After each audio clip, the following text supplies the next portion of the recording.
Agora vamos falar de economia popular.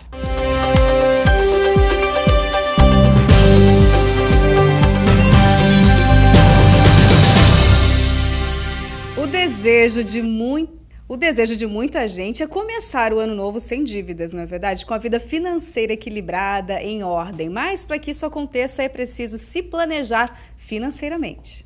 Este casal passou o início de 2014 curtindo namoro e planejando o futuro casamento. Mas, de repente, o sonho de iniciar uma família veio antes do planejado. Sofia nasceu há um mês e adiantou os planos e os gastos que não estavam previstos no orçamento. A gente chegou a ficar desesperado uma noite, a gente ficou conversando, mas a gente deu as mãos e a gente trilhou o mesmo objetivo. A gente falou, é isso que a gente quer para nossa vida e agora a gente vai batalhar porque não tem como virar para trás. A gestação você tem gastos com exames médicos, com medicamento, tudo, né? É um gasto bem grande. Depois vem o parto, que também não é um preço muito barato. Depois que ela nasceu, aí começa, né? Fralda, leite, farmácia, os gastos aumentaram mesmo. Os planos mudaram e o Júnior e a Valesca vão ter que se organizar. E para começar 2015 sem dívidas, eles vão precisar da ajuda de um especialista para direcionar os primeiros passos de uma vida financeira planejada. O consultor financeiro analisou as contas do casal dos últimos meses.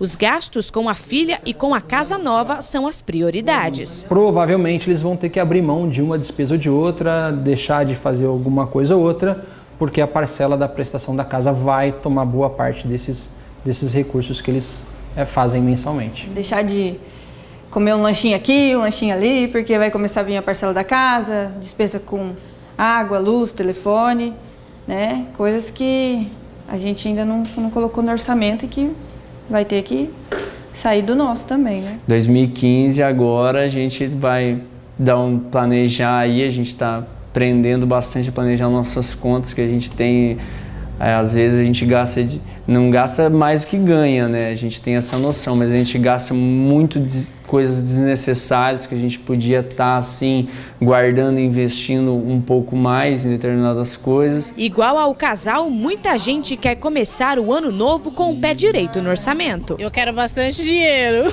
Eu quero financiar meu apartamento. Eu não quero ter dívida, né? Quero ser livre, né? Bastante dinheiro no bolso. Para tantos desejos, o especialista dá uma dica valiosa. Organizar as finanças pessoais, isso é extremamente importante, para que se identifique onde o dinheiro está sendo gasto e o que é supérfluo. E dessa maneira a pessoa ou a família consegue visualizar o que ela pode economizar e aonde ela está tendo o maior problema para tentar aí fazer, sei lá, uma renegociação ou vender alguma coisa para poder sanar isso. Esse assunto rende, né? Por isso a gente resolveu chamar aqui um especialista para falar para a gente ainda sobre planejamento financeiro. O Josué Cardoso, ele está aqui com a gente, ele é especialista em gerência financeira. Boa tarde, Josué. Seja bem-vindo aqui ao SBT Interior, viu? Boa tarde, obrigado. Bom, como a gente viu aí na reportagem, né? Esse casal teve aí, né, uma notícia inesperada e realmente saiu um pouquinho do planejamento. Mas o que a gente sabe é que os brasileiros mesmo costumam gastar mais do que ganham, né? Qual é a principal dica para esse planejamento financeiro, Josué? A principal dica é sempre pensar e planejar para poder gastar, né? Então, antes de gastar, o importante é colocar no papel qual vai ser o valor do rendimento. Sabendo do valor do rendimento, é que aí então partir para poder gastar e sempre colocar em pauta, primeiro, o que é primordial, o gasto primordial, ou seja, comida e aquilo que precisa de gastar para poder sobreviver. E depois aí vem as outras coisas, né? E aí os sonhos, por último, para poder não ficar com dívida e aí em dificuldades para poder saldar as dívidas. Tem gente que fala assim, Josué, eu não consigo guardar porque eu ganho pouco. É possível, até quem ganha menos, conseguir guardar um dinheirinho por mês? É possível, claro. É possível na questão de que sempre na hora de gastar, estar em mente do valor que recebe, do valor que ganha os seus rendimentos. E aí sempre gastar a quantidade ou o valor menor do que aquele que recebe. Eu sei que a vontade de todos é gastar. Gastar é muito bom, né? Gastar é legal. mas sempre precisamos saber do valor que a gente tem de rendimento para poder gastar. E aí, sempre gastar menos do que tem em rendimento, porque se gastar mais, aí vai ter problema. Se gastar igual, talvez até não é muito legal também, mas é legal sempre, a gente indica, né? Sempre a gente aconselha a gastar um pouco menos do que tem de rendimentos. Várias pesquisas apontam, né, que os brasileiros às vezes estão com o nome sujo e aí não conseguem fazer o financiamento. Qual que é a principal dica para financiar ou refinanciar essas dívidas e voltar a ter crédito na praça? A principal dica é sempre ver bem antes de selar a negociação, né? Ver as condições do bolso, ver aquilo que, como eu disse anteriormente, aquilo que é primordial para sobreviver. Então, eu preciso gastar isso porque senão eu não consigo viver.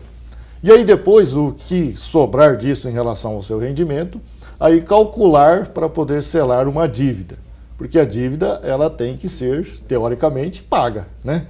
Para poder pagá-la e ter o nome limpo novamente na praça, eu preciso fazer um planejamento. E o planejamento sempre tem que ser, primeiro, o que eu ganho, depois o que eu preciso para sobreviver, e depois aí o que sobrar esse valor aí eu posso calcular e fazer a prestação aí, para poder saldar a dívida. Eu sei que a dívida vai ser pago sem você ver nada em troca, mas é algo que você já fez e aí, como uma boa pessoa de bem, tem que fazer o pagamento, né? Não pode deixar para prescrever, etc. Tá certo. É recomendado, então, esperar essas financeiras, essas empresas oferecerem aqueles descontos, né, que geralmente chegam no final, né?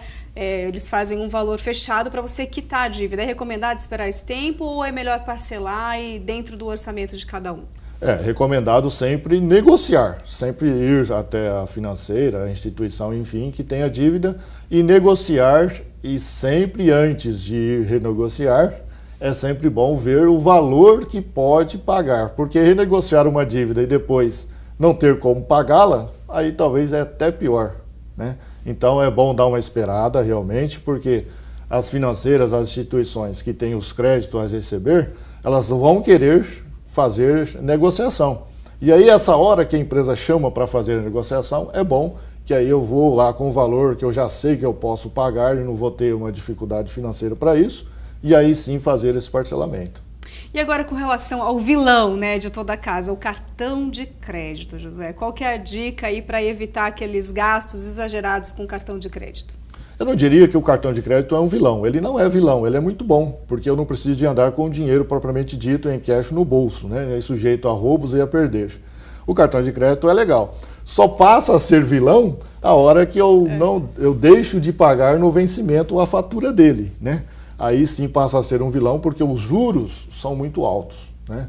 E aí começa a pagar um valor muito alto, muito aquém daquele que foi gasto, e aí a situação fica difícil. Então, para que o cartão de crédito não se torne um vilão, é muito bom planejar e pagar a fatura do cartão de crédito no vencimento, para não ter juros e multas e nada a pagar além daquilo que gastou. Muita gente acaba, às vezes, né, até porque não consegue pagar a fatura total, pagando o mínimo do cartão. Isso não é recomendado. Aquilo, na verdade, eu vou chamar de um enganador, né? Pagar o mínimo. A pessoa vê aquele mínimo e fala, pouquinho eu vou pagar. Mas aí a situação fica difícil. Na verdade, esse crédito não é dado porque a pessoa é bonita ou bonzinho. Ela é vendido, na verdade, né? E o preço desse crédito é muito alto. Então é muito bom, antes de pensar em pagar só aquele valor mínimo que vem lá para acabar enganando, né? É bom pensar bastante e realmente pagar o valor total.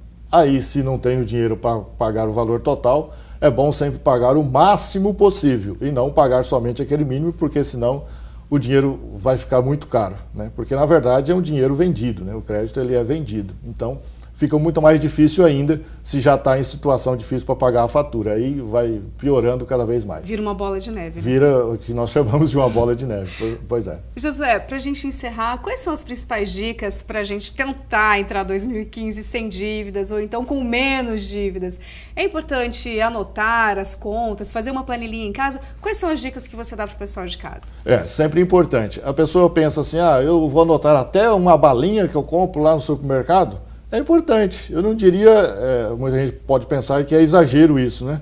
Não é exagero, eu vou chamar de planejamento, né? É muito bom a pessoa ter um bom planejamento. Então é muito importante sim, para não entrar no novo ano aí com dívidas, fazer uso do 13º, que é um salário extra. Não gastá-lo todo, dar as lembrancinhas para quem da família e etc, para quem se quer bem, mas dar uma lembrancinha mais barata, né?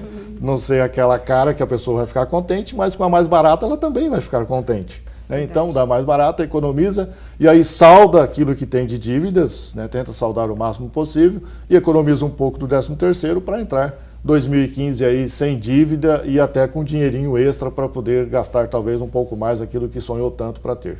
José, muito obrigada pela sua participação ao vivo aqui, viu? Obrigado. E um feliz 2015 para você. Obrigado para você também.